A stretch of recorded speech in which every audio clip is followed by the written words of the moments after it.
Olá pessoal do YouTube, Fábio Costa do canal Zambujeiro enxertado na oliveira. Depois de um longo inverno, literalmente, né? Um longo inverno, nós estamos de volta, paramos aí por cerca de 6 meses. O canal foi recém-inaugurado, eu gravei o que? Uns 12, uma dúzia aí mais ou menos de vídeos. E tive que parar entre família, trabalho, ministério e alguns percalços que tivemos no caminho. Eu dei essa longa pausa, mas estamos de volta com o canal. Vocês sabem que o canal é dedicado a literatura teológica, literatura secular também, desde que literatura de qualidade, é claro, e também reflexões sobre a atualidade, linkando os acontecimentos atuais com a profecia bíblica.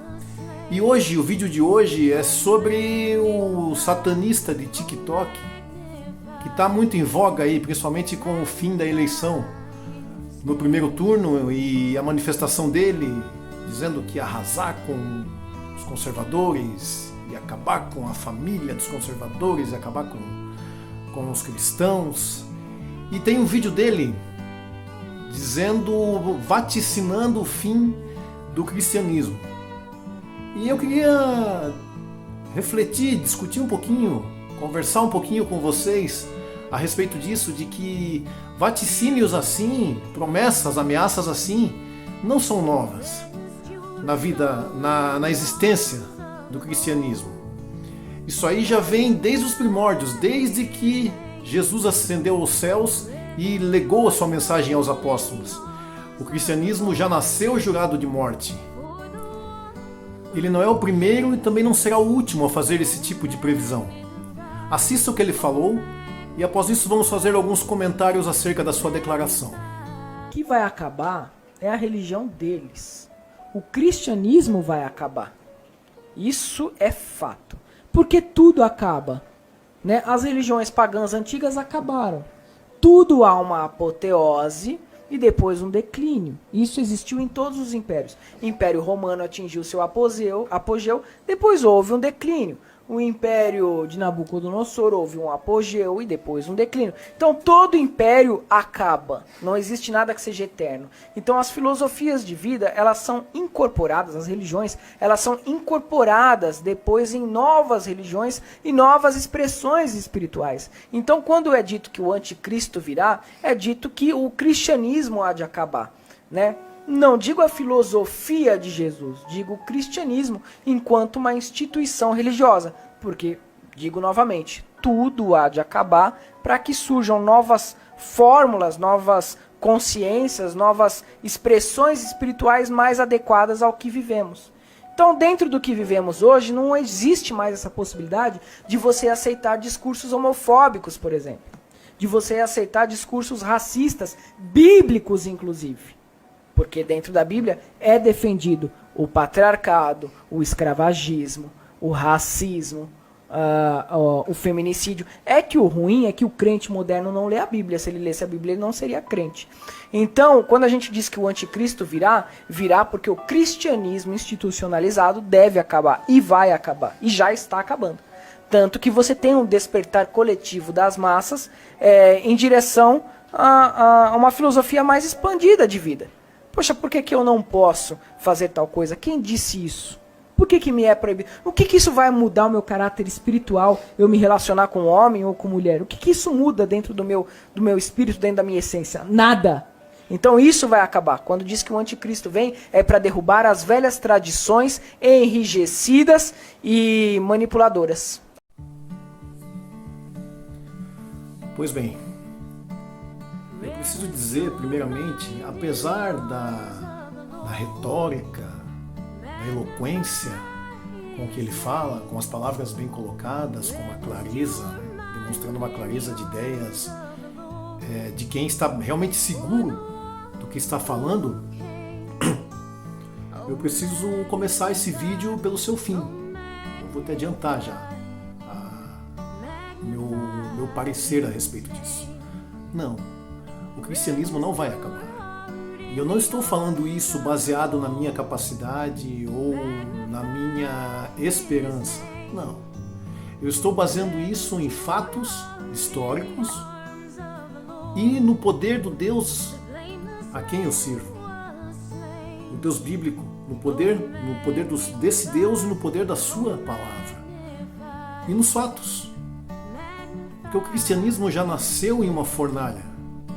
Já nasceu sob perseguição. Desde as origens, dos primórdios, ele é caçado, jurado de morte e ameaçado de extinção. E nunca pereceu. Por que nunca pereceu? Porque esse não é um movimento de homens. O Evangelho é Deus se manifestando aos homens. Deus manifestou dos céus o seu Filho para que todo aquele que nele crê não pereça. Então isso não vai acabar. Quanto a isso, vocês podem ficar tranquilos, vocês que por um acaso podem estar preocupados com as ameaças desse rapaz. Ele não é o primeiro e também não vai ser o último. Imperadores, reis, poetas de renome, filósofos de renome também fizeram a mesma previsão. Deixa eu te dizer uma coisa, eles estão todos mortos e o cristianismo está aí há 2000 anos. Se o cristianismo não fosse algo de origem divina, os homens já o teriam destruído há muito tempo. A igreja já nasceu sob a perseguição dos judeus que não criam em Cristo. Foi intensa perseguição. Eram constantes denúncias às autoridades romanas. No ano 54 depois de Cristo, Nero sobe ao poder em Roma. Nero pode ser descrito como um homem louco, perverso, um monstro. Ele matou 2 esposas. Ele teve relações com a própria mãe. Uma das esposas em que ele matou, inclusive, foi a Chutes, e estava grávida de 8 meses. Ele fez maldades e loucuras inimagináveis. 10 anos depois de sua ascensão ao trono, em 64 depois de Cristo, no dia 17 de julho houve um incêndio em Roma, a cidade mais próspera do Império, a cidade mais poderosa, chamada de Cidade Eterna. Roubou esse título, na verdade usurpou esse título de Jerusalém, pois Deus chama Jerusalém da Cidade Eterna. Roma, a pomposa capital do Império, passou por um incêndio terrível, iniciado no dia 17 de julho, com duração de 7 dias e 6 noites. 10 dos 14 bairros de Roma foram completamente incendiados. E desses 4 bairros restantes, eles eram muito populados por judeus e cristãos. Nero aí achou o álibi perfeito para colocar a culpa pelo incêndio e colocou a culpa nos cristãos. Isso é dito por Tácito, o historiador. Em consequência disso, houve uma tremenda perseguição no império todo. Historiadores dizem que faltaram madeira para crucificar cristãos. Nero mandou crucificar todos os cristãos que fossem encontrados. Faltou madeira nos arredores de Roma para este ato. Quando acabou a madeira, o restante deles foi enrolado em piche e serviram como iluminação nos jardins de Nero e nas ruas de Roma, como tochas vivas. 2 anos depois, em 66 depois de Cristo, irrompe uma sinagoga profanada nos arredores de Jerusalém, e os zelotes, que era uma das tribos, uma das facções judaicas que nunca aceitaram o domínio romano, declaram guerra a Roma. E a região ali torna-se, que não é muito diferente de hoje, né? Um barril de pólvora. 2 anos depois disso, em 68 depois de Cristo, Nero é deposto pelo Senado e se suicida. 2 anos depois, em 70 depois de Cristo, a guerra que começou lá atrás, no ano 66, irrompe, explode em sua totalidade. Tito cerca Jerusalém por 7 meses, faz um cerco. Jerusalém se localiza numa colina, num monte. Então Tito a cercou e foram 7 meses sem entrar e nem sair provisão de Jerusalém. Após 7 meses de fome intensa, o general invade Jerusalém com suas legiões, com suas tropas, mata cerca de 1 milhão de pessoas e destrói o templo. Justamente como profetizado por Jesus, cerca de 40 anos antes disso, que ali no templo não ficaria pedra sobre pedra. No mesmo ano, o imperador Vespasiano inaugura o Coliseu Romano, também conhecido como Anfiteatro da Morte. E na festa de inauguração, que dura 100 dias, 10 mil cristãos são mortos das formas mais cruéis e inimagináveis. Alguns deles embolados em peles de animais e jogados aos cães, pisoteados pelos touros para a diversão da multidão sedenta de sangue. Alguns deles mortos pelos leões famintos da Líbia, em jogos de gladiadores. E assim foi durante esses 100 dias em que 10 mil pessoas pereceram. 11 anos depois, sobe ao trono de Roma um homem chamado Domiciano. Domiciano foi tão perverso que criou-se uma lenda em torno dele de que ele seria o novo Nero, o Nero redivivo, e empreendeu uma nova perseguição à igreja. Neste momento, nessa década de 81 em diante, todos os apóstolos já estavam mortos, com exceção de João. Todos eles pelo viés do martírio. Domiciano resolveu pôr um termo àquele movimento. Nas palavras dele, ele queria colocar a pá de cal ali e perseguiu os líderes da igreja, martirizou muitos e deportou João para a ilha de Patmos, uma ilha do mar Egeu, também conhecida como Ilha da Morte. E ali parecia que o cristianismo ia morrer, se findar, se acabar. E quando fechou-se todas as portas aqui na terra para o cristianismo, Deus abriu uma porta nos céus. E através do seu servo João, ele entregou o livro de Apocalipse. E ali mostrando tudo o que ia acontecer até o fim dos nossos dias. E a igreja sobreviveu, espalhou-se pelo mundo e passou por altos e baixos em todos esses tempos. Tivemos tempos de paz, tempos de perseguições esporádicas. Durante o Império teve várias perseguições eventuais, até o ano 250 com o Imperador Décio, em que foi a primeira vez em que um édito imperial decretou uma perseguição geral aos cristãos. Também foi outro banho de sangue. Porém, a partir daí a igreja sobreviveu, sempre ficou remanescente, participou do Império com Constantino. Às vezes em que a igreja esteve mais ameaçada não foi por perseguição ou tempos de guerra, foi nos tempos de conforto. Porque juntou-se a heresias, misturou e diluiu a mensagem principal do cristianismo, que é a salvação pelo nome de Jesus Cristo e somente pelo nome de Jesus Cristo. E das acusações que ele faz no vídeo também não são nenhuma novidade. Ele diz que o cristianismo vai se extinguir porque tem que se adaptar à cultura, que não cabe mais esse tipo de mensagem no mundo moderno. Quando o cristianismo nasceu, ele nasceu numa sociedade totalmente corrompida. A Roma, o Império Romano do primeiro século, era altamente promíscuo. A sociedade, sociedade romana.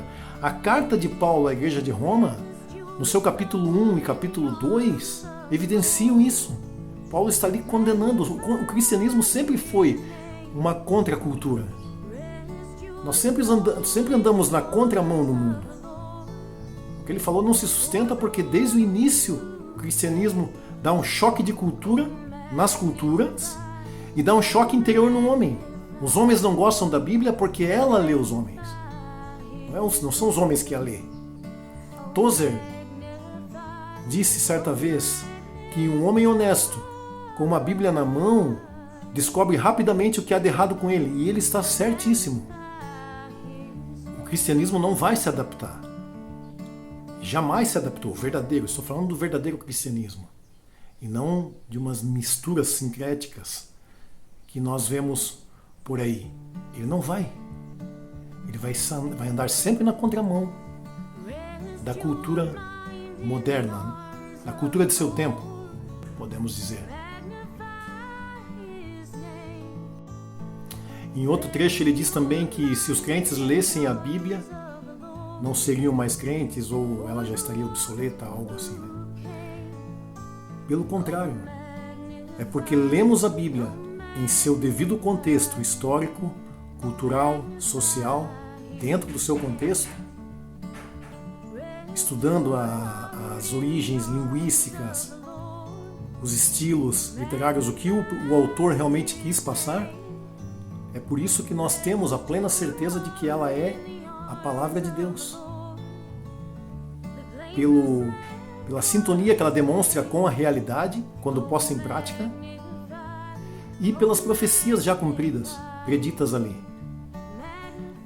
Então não há nada do que ele está falando ali a respeito da Bíblia, dizendo que ela é homofóbica, que ela é racista, que ela é escravagista.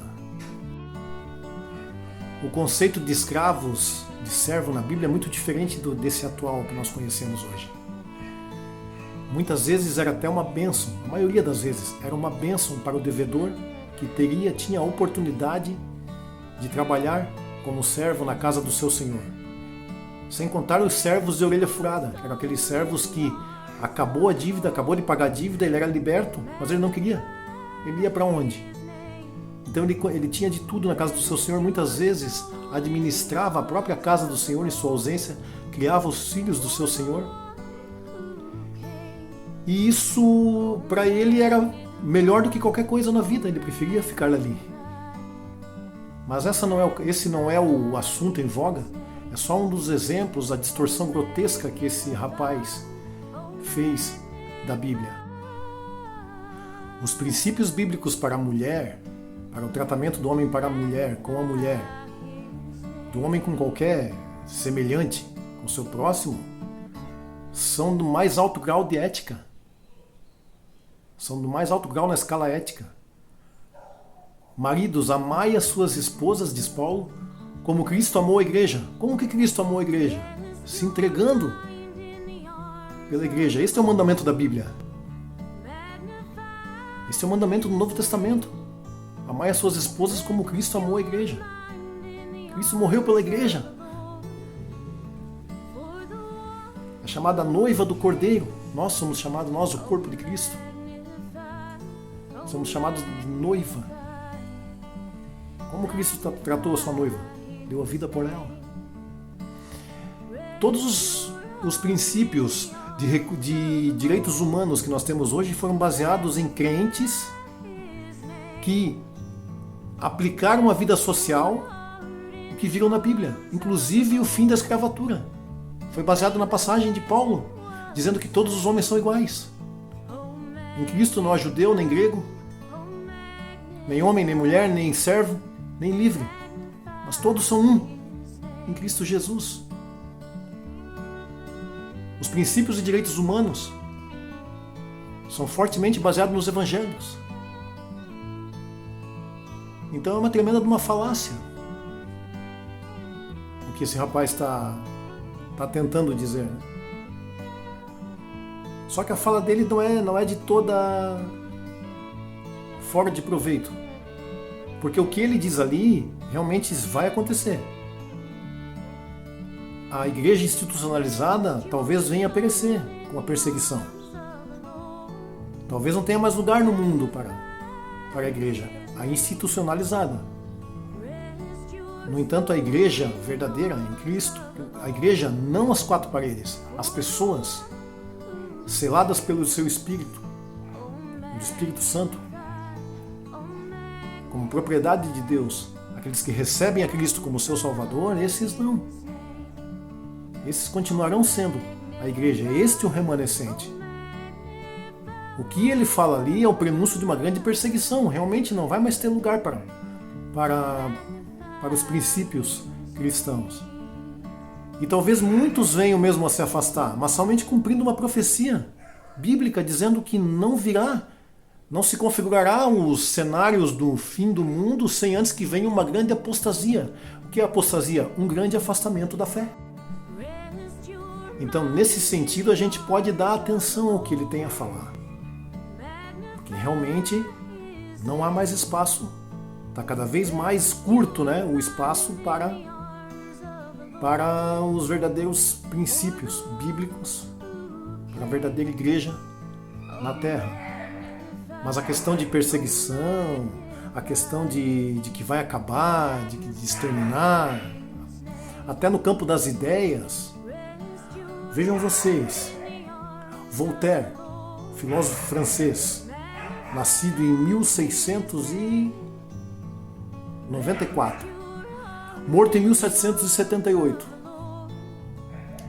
Paris. Certa vez ele escreveu que a Bíblia, após 100 anos da morte dele, com o advento da ciência, com o desenvolvimento da ciência, a Bíblia não iria existir mais, a não ser jogado em um canto ou numa prateleira de museu como uma peça ali antiga. Somente como mais um item da história que ficou lá atrás no passado.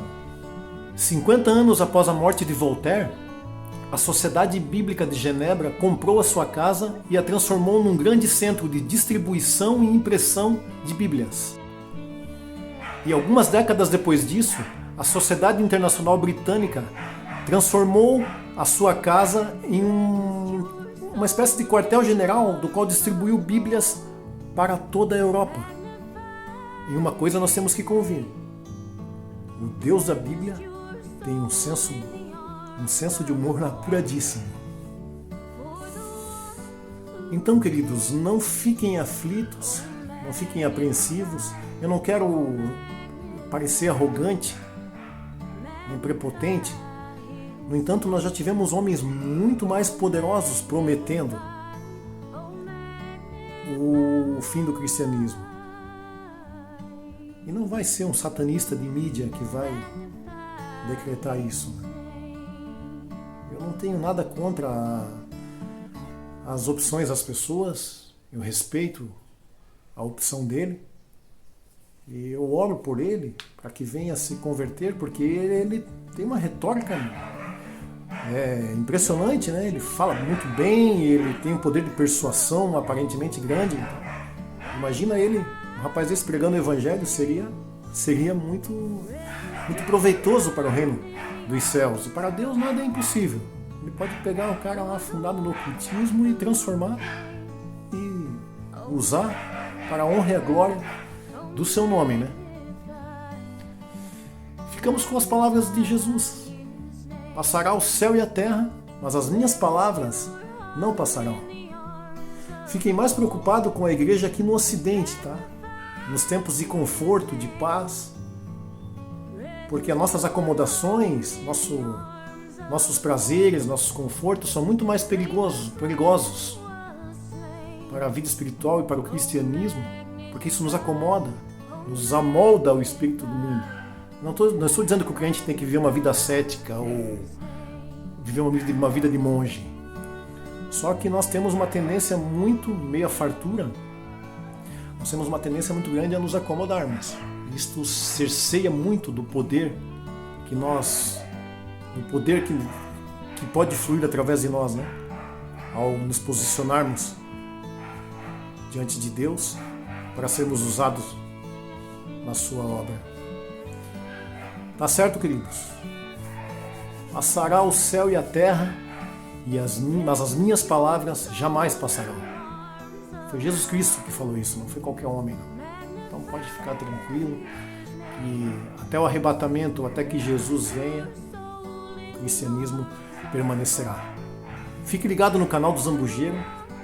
Esse tempo que eu fiquei parado, com os vídeos, Eu nunca deixei de ler, de estudar, de fazer pesquisas. Então eu tenho bastante coisa boa para apresentar aí, tá? Tem bastante review de material.